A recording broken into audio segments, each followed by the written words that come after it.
Bonjour à tous, on va continuer notre chapitre sur le second degré avec la partie sur les inéquations. Donc vous avez déjà eu une première préparation sur les tableaux de signes avec des graphiques. Donc maintenant on va généraliser ça au niveau algébrique.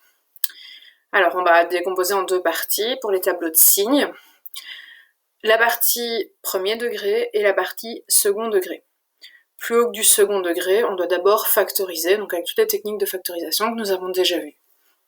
Que ce soit les produits remarquables, Horner ou d'autres méthodes. Donc un tableau de signes pour le premier degré, on est sur une droite, donc du type ax plus b. Donc on a un coefficient devant le x et un terme indépendant.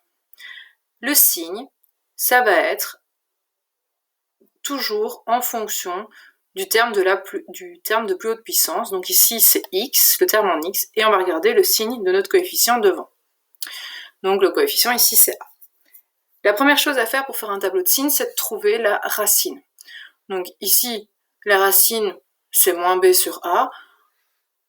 Au final, ce que vous devez faire, c'est faire votre fonction du premier degré, donc ax plus b, égale à 0. Une racine, c'est toujours quelque chose égal à 0.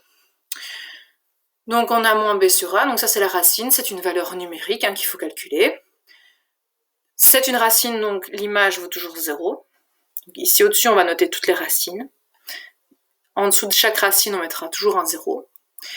Et puis le tableau se complète de la façon suivante. Donc en fonction du signe du coefficient devant le x, positif ou négatif, on va mettre à droite de la racine le même signe que le a. Donc si a est positif, on mettra un plus. Si a est négatif, on va mettre un moins. Et à gauche, on mettra le signe contraire. En effet, si vous prenez le graphique d'une droite, elle va passer par l'axe des x, donc c'est la racine, et à gauche ou à droite, elle n'a pas le même signe. Alors, pour le second degré, c'est à peu près pareil.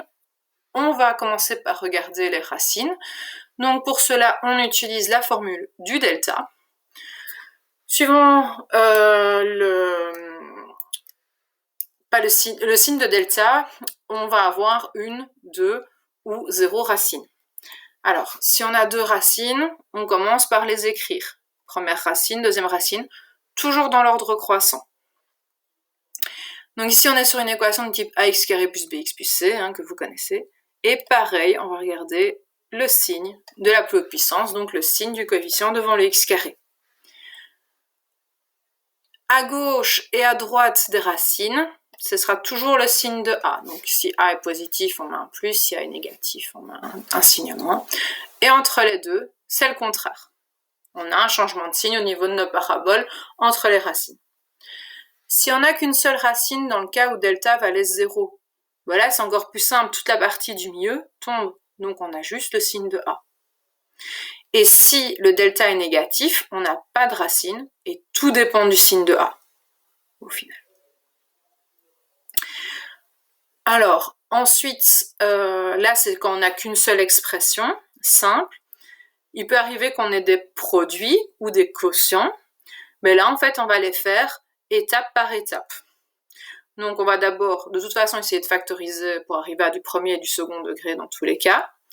On va rechercher les racines de chaque facteur, et après on fait un tableau de signes, facteur par facteur. Donc ça je vais vous montrer comment on fait ça en exercice.